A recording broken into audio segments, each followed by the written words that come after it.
सहाबा के दर पर गया, मुस्तफा का पता मिल गया, मुस्तफा के मैं दर पर गया तो खुदा का पता मिल गया।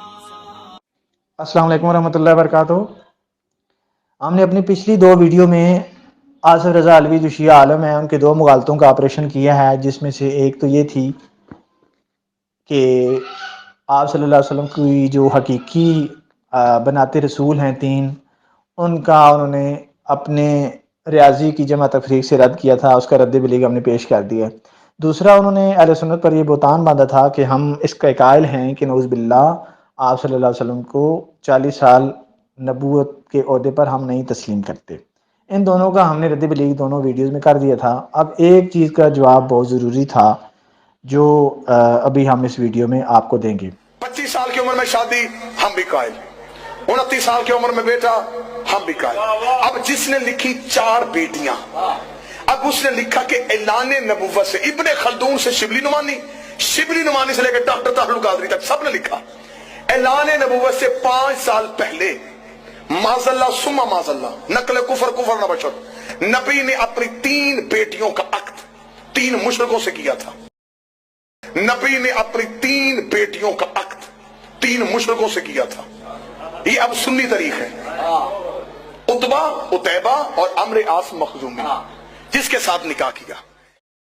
अभी आपने आसिफ रज़ा अलवी साहब को ये पॉइंट सुना कि जब अहले सुन्नत से हम पूछते हैं कि भाई आप सल्लल्लाहु अलैहि वसल्लम की अगर हकीकी अपनी बेटियां थीं 3 तो उन्होंने मुशरिकीन को क्यों दी, तो अहले सुन्नत आगे से ये जवाब देते हैं कि चूँकि नऊज़ बिल्लाह आप सल्लल्लाहु अलैहि वसल्लम को 40 साल नबूवत नहीं मिली थी, तो इस वजह से बेटियां देने में कोई हरज नहीं है। जबकि ऐसा कोई जवाब अहले सुन्नत की तरफ से नहीं पेश किया गया। ये उन्होंने खड़े खड़े बस एक तख़य्युलाती ज़हन साजी करके ये जवाब और सवाल तैयार किया है। हकीकी जवाब जो है वो हम आपके सामने भी पेश करेंगे। असल बात यह है कि जब किसी चीज़ के भी अहकामात नाजिल ना हों तो उन पर अमल का कोई हरज नहीं होता। मिसाल के तौर पर खाना काबा की तरफ मुंह करके भी हम नमाज़ पढ़ते हैं, लेकिन इससे पहले बैतुल मुक़द्दस की तरफ हमारा किबला था। अब उसको अगर कोई बंदा अभी पेश करे कि भाई आप सल्लल्लाहु अलैहि वसल्लम तो बैतुल मुक़द्दस की तरफ मुंह करके नमाज़ पढ़ते थे, तो उसकी बात हज्जत नहीं होगी, ना वो आप सल्लल्लाहु अलैहि वसल्लम की अभी जो आखिरी वक्त की नमाज थी उसके ख़िलाफ़ होगी। इसी तरह शराब के बारे में अहकामात हैं कि पहले उसकी हुर्मत नहीं थी और उस पर कोई हुक्म भी नहीं था। इसी तरह मुशरिकीन से जो निकाह का मामला है, ये भी पहले इसके अहकामात नाजिल नहीं हुए थे और वो बाद की मदीने में आकर इसके अहकामात नाजिल हुए हैं, जिसकी अभी मैं पहली दलील आपके सामने पेश करने लगा हूँ। मुशरिकीन से जो निकाह की हुर्मत का मामला है वो मदीने में नाजिल हुआ। अब इसके लिए सबसे पहले ये आपको स्कैन नज़र आ रहा होगा, तफसीर दुर मंसूर जिल्द अव्वल सफ़ा नंबर 61, इसमें ये मौजूद है कि सूरह अल बकरा जो है वो मदीना में नाजिल हुई है। और मदीना में जो ये सूरत नाजिल हुई है, इसी के अंदर मुशरिकीन से निकाह की ममानत नाजिल हुई थी। इसी तरह अभी आप देखें तफसीर कुमी है, ये तशय्युअ की मोतबर किताब है, इसके अंदर भी ये मौजूद है कि ये मदनी सूरत है, सूरह अल बकरा। इसी तरह ये तफसीर साफ़ी है, इसकी जिल्द अव्वल है, ये आपके सामने इसका सफ़र नज़र आ रहा है, इसके अंदर भी इस सूरत को मदनी लिखा गया। और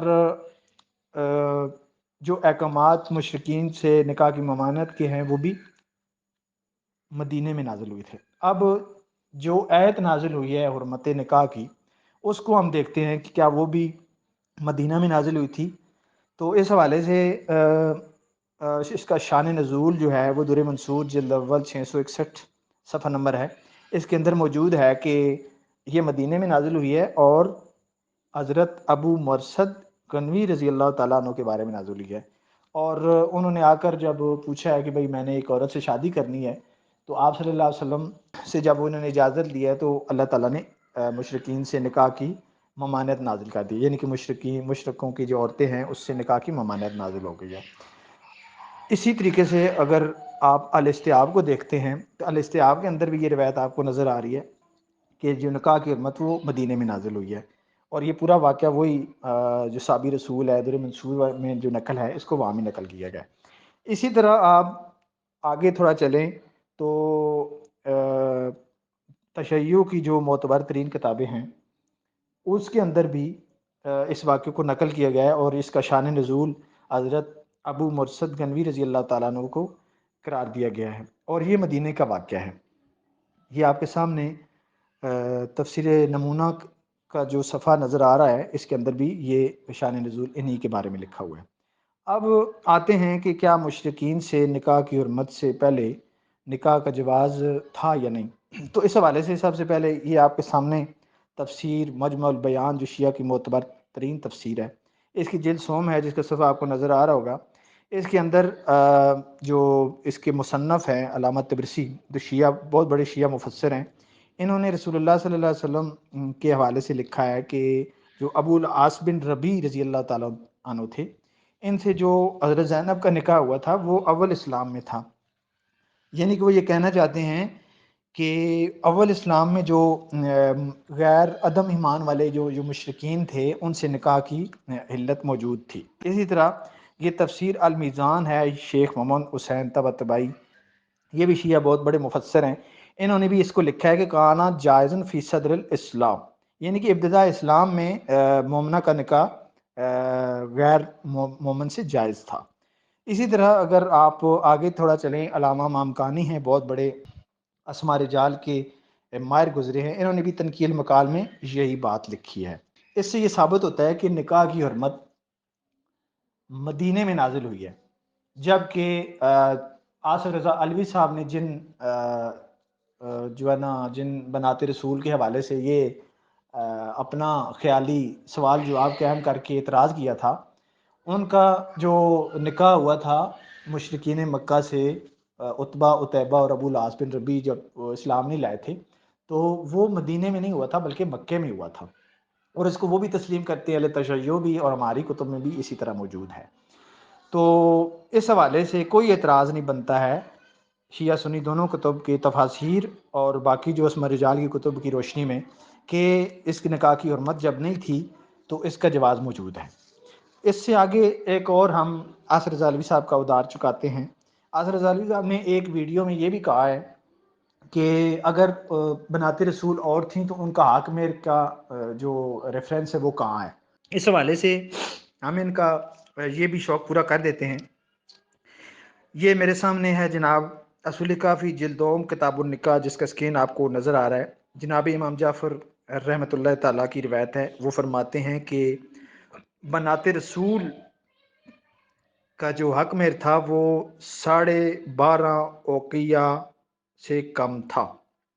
ٹھیک ہے، یہ ہے جناب آصف رضا علی صاحب آپ کا جو منہ مانگی مراد ہے کہ اگر ہم اس بات کو، اس لاجک کو، آپ کی لاجک جو ہے اس کو ہم تسلیم کر لیں کہ کسی کا اگر حق مہر کی ڈیٹیل نہیں ہے تو ہم اس کے وجود کا بھی انکار کر دیں تو یہ جہالت ہے۔ کتنی تاریخ میں جو لوگ ہیں، کتنے لوگ آپ کو مل جائیں گے، بڑی بڑی شخصیات آپ کو مل جائیں گی جن کا حق مہر کی ڈیٹیل نہیں ہے، تو کیا ہم ان کے وجود سے انکار کر دیں یا ان کے جو باقی جو ان کی ڈیٹیل ہے تاریخ میں اس کا رد کر دیں؟ حق مہر کی اگر ڈیٹیل نہیں ہے تو حق مہر پہ اختلاف ہوگا، نہ کہ اس شخصیت کے مطلقاً اس وجود کی اس کی نفی کی جائے گی۔ تو یہ یعنی سوالات تھے جس کا جواب ہمارے ذمہ تھا، جس کا جواب ہم نے آپ کے سامنے مختصراً پیش کر دیا ہے۔ السلام ورحمۃ اللہ وبرکاتہ۔